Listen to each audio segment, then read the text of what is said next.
become clear to me. This is not my time. So after much prayer and deliberation, I have decided to suspend my campaign for president effective today. Many Republicans are more excited about Mike Pence getting out of the presidential race than they were when he announced.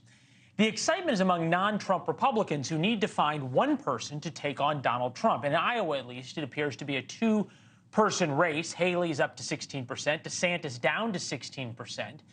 And at least so far, everybody else has failed to launch. Mick Mulvaney, NewsNation contributor, is with us now. Mick, it's good to see you, sir. Thank you.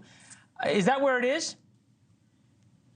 Yeah, I think it's that way in Iowa, that way in New Hampshire. I've seen Trump top-line numbers, Leland, they go anywhere from, the mid-40s to the lower 60s. Nikki Haley's had a really good couple of weeks. She's moved up to second place in Iowa, maybe second place in New Hampshire. She's got some traction, but she's not taking votes away from Donald Trump. She's taking votes away from Ron DeSantis. Donald Trump is actually polling higher now than he was a month ago in Iowa and New Hampshire. So I get all the attention, and I think, again, Nikki's done a nice job, but these are folks who are still fighting over second place.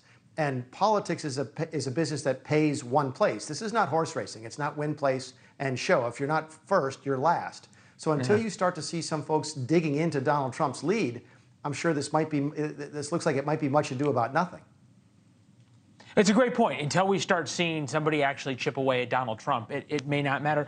Look, we love having you in the presidential race. You are a founding member of the Freedom Caucus in the House of Representatives, know the People's House better than most. I wanted to get you on this. Today, the House, Republican House now passed or is going to pass funding for Israel. To try and put President Biden in a pickle, if you will, and separate out Ukraine funding from Israel funding.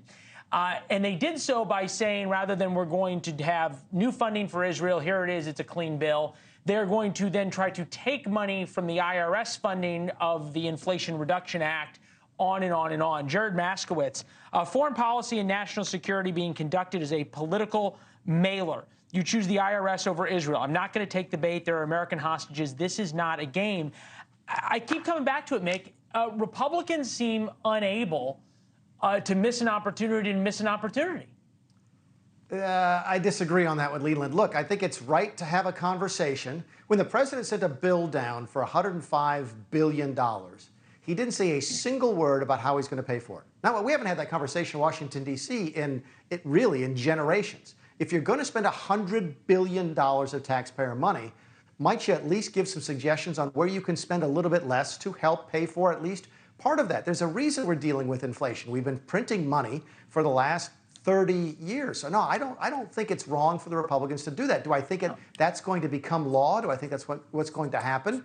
No, but I do think it's fair to have the conversation. I'm sick of folks in Washington, D.C. saying we can't afford not to do stuff. That's how you get $33 trillion in debt.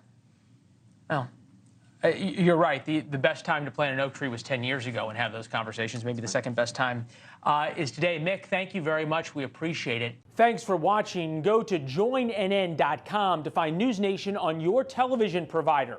And don't forget to click the red subscribe button below to get more of NewsNation's fact-driven, unbiased coverage.